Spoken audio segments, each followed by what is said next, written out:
So sifting and sorting, knowing what you do want, knowing what you don't want, causes you to accomplish without even knowing there was a step one, because asking is step one, asking for something. And the more sifting and sorting you do, the more knowing what you don't want and knowing what you do want that happens, then the more decisive you are, yes, about what you want. And so asking is so important. Step one. Step two is not your work. Step two is where the laws of the universe, law of attraction, and your inner being and infinite intelligence, what you want to call source, all of these components answer what you're asking in the moment that you ask for it. Now we know that's hard for you to accept, but it is the way that it is. In the moment that a decision happens within you, everything from non-physical perspective lines up to complement, to enhance, to add power to pave the way for what you have asked for. When you begin to witness it without a knowledge of the way the laws of the universe work, you would call it magic, because it doesn't happen to everyone. It doesn't even happen to you every time. But when it happens, you recognize the power of it, that answering of what you've asked for. But the only time that you recognize the power of the answering, which is step two, is when you are in the moment accomplishing what we have been calling and will forevermore call step three, the art of allowing, being in vibrational alignment with your own request. Now that sounds simple enough, and yet you hardly ever do it. You say, I really want that, but, and then you get real about it. But it's hard to find, or it's long in coming, or I've wanted a long time, or hardly anybody ever has it, or. But step three, when you accomplish it, means you are in absolute vibrational alignment with your request from step one. Then step four is just getting really good at step three. That sounds like a funny step, doesn't it? You should just call it step three. Step three, get step three done. But step three is a step that you step in and out of. Sometimes you're in alignment, sometimes you're not. Sometimes you feel really good, sometimes not so. Sometimes you're absolutely sure of something, sometimes not. And you know what the difference between step three and step four really is? It's consistency. But you know what else it really is? Do you know why it really is? It's because of the momentum. Because when you're in step three and you're able to stay there long enough, which means you're believing what you're asking for, you're not doubting it, you're not killing it with your doubt, you believe it. And so it's infusing you with a feeling of energy. When you are in step three and you've practiced the positive thought of the positive expectation of the positive outcome that you are reaching for, momentum happens. Law of attraction is at the heart of all of this.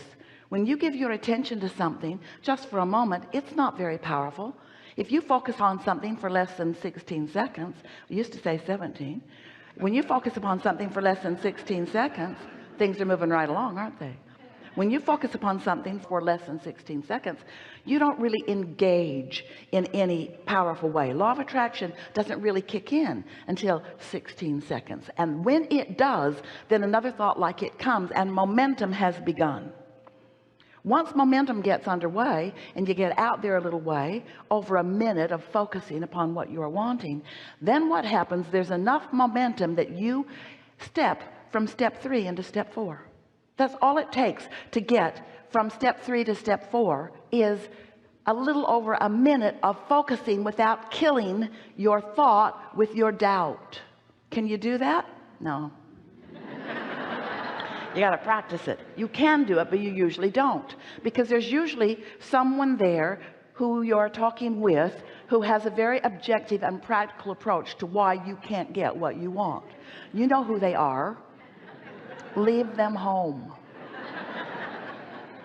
You know what it's like to be high and feeling good about something, and then to be, oh, we love you so much, stupid.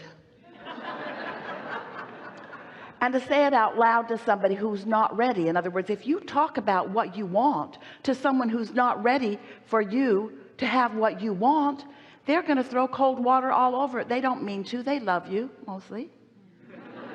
They do. They love you. They mean well for you pretty much.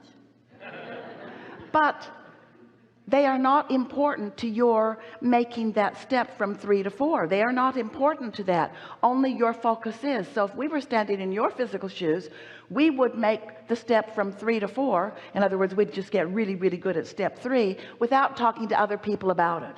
Because when you talk to other people about it, you clutter your environment with their problems, with their doubts, with their disbelief, with their attraction of things that you don't want, with their peanut gallery assessment of why you should be cautious about this thing that you've decided you want. So we're saying to you that these steps are private steps. Life shows you what you want, and source lines up with you right away, and there's no fanfare with source. Source doesn't send out an email announcement.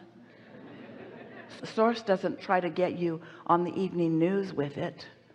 And it's fortunate for you, because when you hold your intentions to yourself, they can be more powerful. And that's something that most humans do not understand.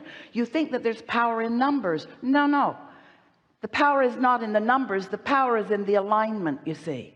And usually in the numbers there's fracture. Ringing any bells? So step 1, you ask. Step 2, source answers unequivocally every time, completely. And when that happens, a vibrational reality begins to form, and momentum begins to be accomplished right away. And this vibrational reality, which is what step 2 accomplishes, is so vivid and so powerful that we have named this vibrational reality the vortex. Wrote a whole book about it, because we want you to accept the reality and the validity of this vibrational reality, which will turn from thoughts to things in time, depending upon what your thoughts are, depending upon what the momentum of your thought is, depending upon how well you're doing with step 4, depending upon how much momentum you are allowing yourself to have about a subject before you contradict it with your own wisdom of past experience. That word wisdom was sarcastic. You are wise, but you're not usually using your wisdom when you are looking back for evidence of why this won't work now, because it didn't work before. So if you could forget about what didn't work, then every fresh desire you hatch would work.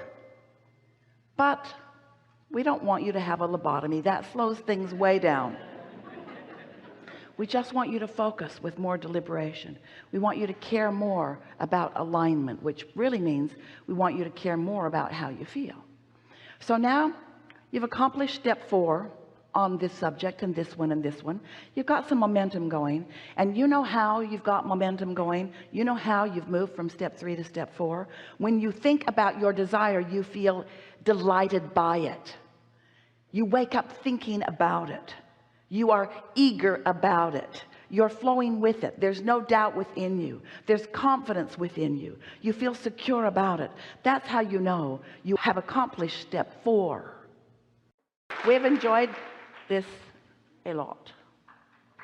You are powerful creators. And can you feel the more steady resonance within you now than even at the beginning of the day? Don't you know that well-being abounds? And aren't you eager to just ride that energy of well-being and watch the surprises and delights that your inner being will show you along the way? Be really easy about it and playful.